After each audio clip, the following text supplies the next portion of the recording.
Welcome back to Movie Recaps. Today I will show you an adventure, sci-fi film from 2009, titled Land of the Lost. Spoilers ahead. Watch out and take care. In a mysterious wild zone, an astronaut desperately calls for help, but his communicator isn't working. He believes he has fallen into some kind of tear in time and space, most likely not even Earth anymore. A roar in the distance puts fear in him and he begins running, but it's useless. A hungry T-Rex finds him anyway. Meanwhile on normal Earth, TV host Matt Lauer welcomes to his show his latest guest, pompous Dr. Rick Marshall. Rick has been studying quantum paleontology, which is based on the theory of time warps and has taken $50 million of research. He's even written a book about it, and now he's asking for more funds. Matt of course finds the idea of parallel dimensions laughable, and he points out every important scientist in the field calls it nonsense, which angers Rick and makes him leave the studio. But he comes back when he hears Matt say he's out of his mind, intending to fight him, only to be stopped by security. 3 years later, Rick is making a presentation on tachyons, subatomic particles that move so fast that they travel backward in time. He's designed a device, the tachyon amplifier, that should allow them to travel sideways in time to another dimension where past, present, and future all meet. Sadly, his audience doesn't care much. It's just a bunch of kids on a class field trip and they only have silly questions to ask. Giving talks for kids at a museum is the only job Rick could get after the incident on TV. But one person does seem interested in his research, doctoral candidate Holly Cantrell, who visits Rick and tells him he's brilliant. She thinks he should finish building the amplifier because his theories are right, and to prove it, she takes out an ancient fossil with an imprint of a modern lighter. She found it in the desert, surrounded by crystals that radiate tachyon energy, like the one she's wearing on her necklace. Rick looks at the fossil, takes out his own lighter, and puts it on the imprint. It fits perfectly. This gives him back the hope he had lost. The next day, Holly comes back to check on him again and finds him waking up from a food coma. He stayed up working until very late, but he did it. He finished the tachyon amplifier, which he built using some household objects, so it has some leftover data from the drive like silly songs. He hasn't been brave enough to test it yet though, so Holly takes him to the desert where she found the fossil. The problem is, the cave she used to explore has become a tourist attraction, so they must pay gift shop owner Will Stanton to take them there in his raft. The cave has been decorated to make it look spooky, but Rick and Holly don't care about the made-up myths Will is trying to tell them. There's a strong tachyon reading in his cave, so Rick turns on the amplifier, which falls into the water when an earthquake suddenly begins. The waters under them get more aggressive and the raft is pushed to the back of the cave, which has magically become deeper and glowing. The trio falls into a water vortex at the end of the ride. This vortex turns out to be a time warp that takes them to the land of the lost where past, present, and future collide, just like Rick had theorized.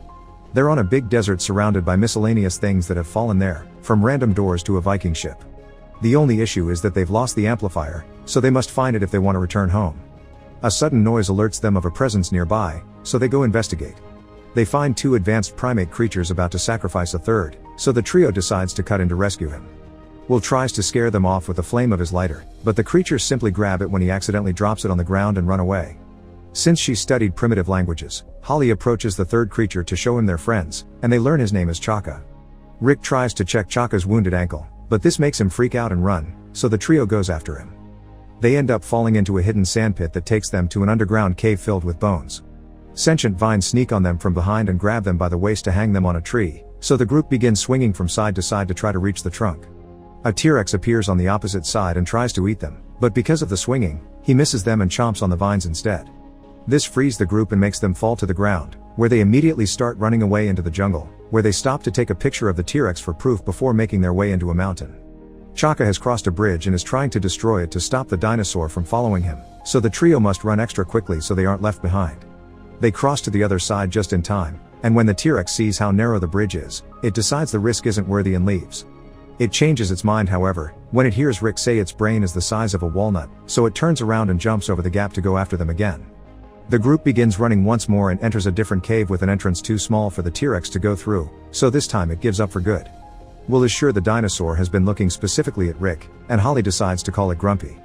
Inside this cave, Chaka finds the skeletons of two humans and a bunch of their stuff, including a record player, so they decide to camp there for the night.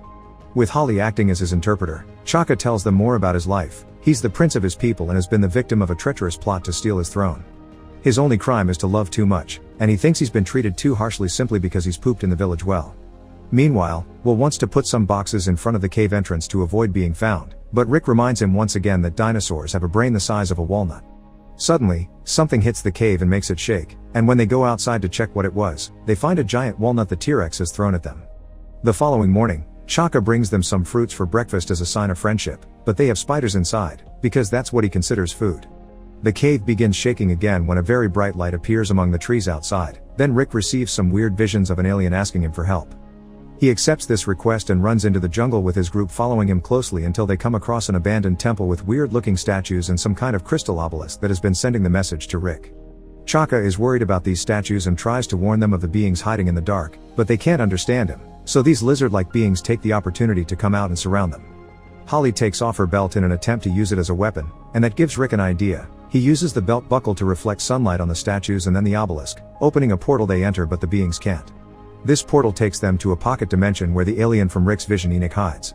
He explains the creatures outside are Sleestaks and they are trying to take over the world by using the power of the crystals. To defeat them, he needs the tachyon amplifier to unleash the full power of the crystals. That way he could also send the trio home. Will doesn't trust this guy, but Rick accepts to help. The group goes back to the jungle where Rick makes a miniature map of the area to try to form a plan to find the amplifier. The first step is using dinosaur urine he's gathered overnight to cover up their human scent.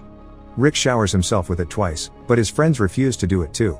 The plan turns out to be pointless though, because Chaka shows up then and asks them to follow him to some clues he's found. They return to the desert to an area that Holly images to be the entry point because it's filled with random things, including their raft. When an ice cream truck falls from another time wrap, a bunch of dinosaurs shows up to feed on the ice cream man, including Grumpy and his girlfriend, who are a very territorial species. This means they smell the urine and decide to go after the group. The party begins running in different directions, and Grumpy manages to catch Rick, but he frees himself when his laser pointer gets Grumpy in the eyes and makes him drop him. After hiding in various buildings and vehicles the dinosaurs keep destroying, Rick hides behind a big rock and finds a tank of liquid nitrogen, which he picks up and takes to a catapult that Holly and Will prepare for him. The tank is shot into the female dinosaur's mouth, making it explode in million pieces and revealing the amplifier, which had been in her stomach all along. Before they can reach it though, a little dinosaur tries to grab it, and a pteranodon comes in and takes it to its nest when hunting the smaller prey. This makes Rick give up on their search, and Holly is hurt by this decision because she had thrown her future in science away for following him and his crazy theories. She, Will, and Chaka go back to the jungle to camp for the night, and Holly translates a bit more of what Chaka tells them about his life. He misses his tribe, which is nomadic and lives where food is. The women serve all the men's needs, and as the prince, Chaka has a harem of his own. He thinks they're ugly but they make up for it with nice personalities. Their little chat is interrupted by Rick, who had a lot of time to think and has decided he won't give up. He tries to apologize for his attitude with a song on the banjo while a huge mosquito sucks his blood, which makes him feel tired. The mosquito ends up dying when Rick passes out on top of it. The next morning, Rick doesn't notice the giant welt on his back. He just guides the group to the volcano where the dinosaur nest and the amplifier are. Very carefully, Rick sneaks among the eggs without touching them and reaches the amplifier, which has been playing music all along. When Rick turns it off though, the eggs start hatching, because what has been keeping them asleep is the music acting as a lullaby. Rick can't find a way to turn the amplifier back on, so he starts singing, and his friends soon join him, even Chaka, who proves to have a wonderful singing voice. The baby dinosaurs go back to sleep, and the group manages to escape with the amplifier. To celebrate their success, they return to the desert and have fun in the pool, where Chaka shares some fruits with Rick and Will as it is tradition in his village. These fruits turn out to be opiates, so while the three men wait for the effects to pass, Holly tries out the amplifier. It makes another crystal obelisk appear in the middle of the desert, and she enters it to find a cave inside with dinosaur eggs, so she keeps one. There is also a hologram with a message from the natives with a warning. Enoch is actually the bad guy and he's trying to get the power of the crystals for himself.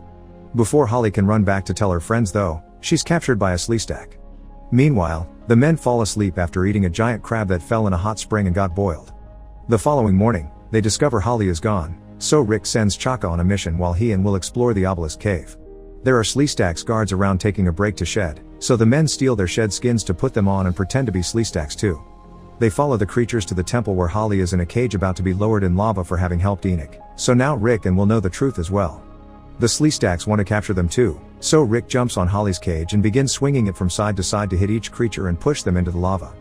The two of them jump out of the cage before it falls and they kiss, then Holly tells them to hurry up and leave before Enoch finds them. There's a little problem though, they had already sent Chaka to get him. Enoch appears then with an army of Sleestaks he's mind controlling with a crystal of his own and steals the amplifier before making Grumpy appear to take care of them.